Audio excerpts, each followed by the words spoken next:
All right, so last time we were talking about carbon, okay? And we know that there's a definition for organic. Organic means that these molecules contain the element carbon within them. The word, or the definition of organic here is different than organic foods. What is organic foods again? No pesticides. No pesticides, herbicides, chemicals used to process those foods. So the definition that we have here and the definition for organic foods is actually two different things. Because when you think about it, all food would be probably organic because it's coming from a plant or an animal, which is then probably one of these four things. It's either containing a carb, a lipid, protein, or nucleic acid. So in essence, all food is organic. Does that make sense? But in the grocery store, when you go to buy organic foods, it's how it's chemically processed or not chemically processed. All right, so we talked about the carbon atoms and how they can bond together. They can form up to 4 different elements because of the valence electrons in their outer orbital. They have 4, but they would like 8, so they can make up to 4 bonds. All right, so as you can see in this one, methane has a carbon with 4 additional bonds with hydrogen. They can make straight line chains like this, we said, or they can also make rings. They're called benzene rings. And that's commonly found in sugars, such as in your donuts and other candies and things like that. Now, representing these models of atoms in this molecule. So for example, here we have glucose, and you can see that it's all chemically written out. You learn how to write molecules and how they're bonded together in chemistry. A single bond represents a single bond. What about 2 lines? 3 lines? There you go. So you can write all this out and you have every single element present. Now, do you see the problem in here? No. No, sir. Hydrogen can only make typically the 1 bond because it has 1 electron in its outer orbital, and its outer orbital can only actually hold 2. So that's why it only makes 1. So let's see where we're going with that. But I don't want to draw your attention to that. It's a peace sign. It is a peace sign, little chicken's foot, right? Why is that carbon have like 30 bonds? 30 bonds, yeah. So how did this one carbon get all these different additional bonds? Or is it? It's not. So what does that mean? Sometimes carbons are implied. Once you get to writing out molecules like glucose, we know it's C6H12O6. Yeah, we know it's a carbon-based molecule. What if we just eliminated the carbons? Could we still understand what it is? And the answer is yes. So sometimes they imply carbons like right here. So this would actually be another carbon. Does that make sense? And it makes sense because there's 1, 2, 3, 4 bonds. This molecule can get even simpler right here. This molecule, and the one on the previous slide are all the exact same. And you're like, what? These 2 and this one are all the exact same molecule. And they're written exactly the same. Do you understand why? No. See, look at all the carbons here. 1, 2, 3, 4, 5. That forms the ring. 1, 2, 3. 1, 2, 3, 4, 5.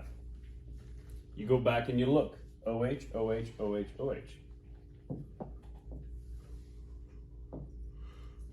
OH, OH, OH, OH, OH. You see? They're all there.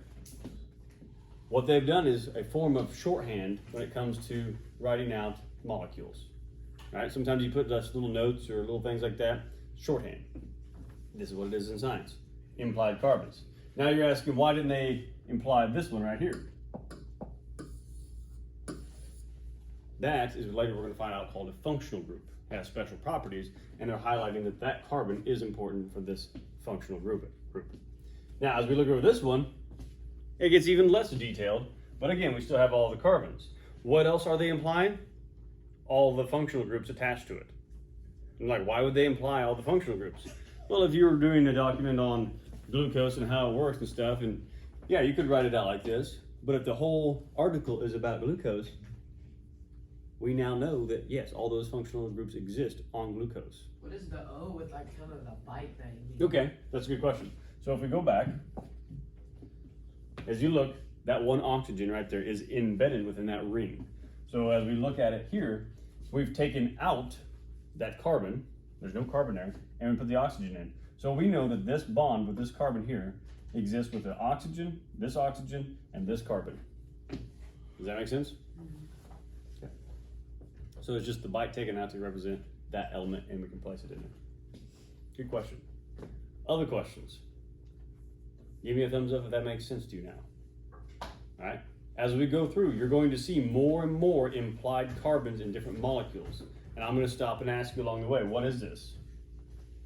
Now, here's an interesting molecule. What? It is truly a molecule. It is a molecule that exists inside you. Now you're thinking, that looks like party streamers Yeah. from my cousin's third grade, birthday party. Or Mrs. Coffee's hair. Okay, so super curly, right?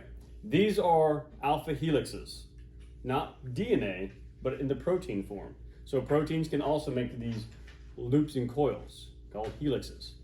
There's also what they call beta pleated sheets, which are just corrugated, basically proteins stuck together. But this molecule has 1, 2, 3, 4 different polypeptide chains combining together to make one single protein. That protein's name is hemoglobin. Is that important to you? How so? It bonds oxygen to the red blood cell. That's right. Inside every single one of your red blood cells, you have a protein called hemoglobin. And embedded within that hemoglobin are these two heme groups, which contain the element of iron. Makes sense now, doesn't it?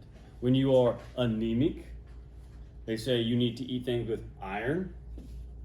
The reason why you need the iron is to be inside this heme group, inside your hemoglobin, inside your red blood cells, so you can transport oxygen to all your cells, so you can do metabolism, cellular respiration effectively. Dang. So iron is pretty important, is it not? Even though it's not one of the 4 elements that makes up 96.2% of your body, it's still pretty important. All right? So take home message. How are all molecules of life alike? The molecules of life, carbohydrates, lipids, proteins, and nucleic acids, are organic, which means they contain what element? Carbon. Carbon. All right. The structure of an organic molecule starts with its carbon backbone. A chain of carbon atoms may also form a ring, as we've seen in sugars. We use different models to represent different characteristics of molecule structures. Considering a molecule's structural features gives us insight to how it functions, which leads us into the next slide. So, this will be the last slide that we go over, but we are going to talk about it. So, from structure to function. So I want you to think about this for a minute. You've seen tools before, you've used tools before to build and construct things. Each tool is a little different.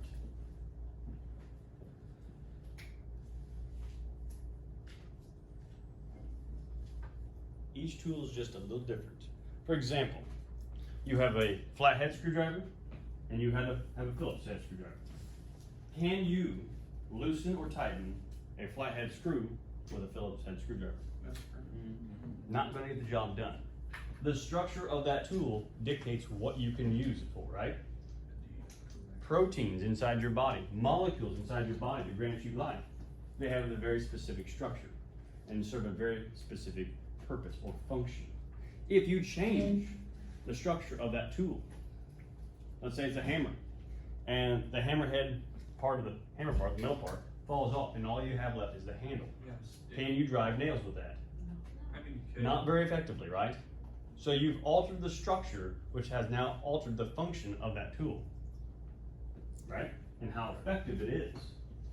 So in this case, as we talk about structure of the organic molecules, structure equals function. The building blocks of carbohydrates, lipids, proteins, and nucleic acids bond together in different arrangements to form different kinds of complex molecules. You are constantly assembling carbohydrates, lipids, proteins, and nucleic acids, and you are constantly disassembling them all the time. When they are assembled, they have a purpose. When they are disassembled, they are just pieces, and their function is no longer there. A reaction is any process in which a molecule changes, and you're doing that all the time, changing molecules. Just today, as you ate lunch, you've already started disassembling that food and converting it into energy for yourself, obtaining those nutrients for other things. All right? This is also an ATP molecule. You are constructing a lot of those right now for energy for football practice, for cheer, to go to work, after school, whatever it is, to stay awake in this class even, which I know it's a struggle sometimes, but as such, you're constructing all these all the time. All right, any questions? All right, that's as far as we're going to go today. So, next time we'll pick up with some more.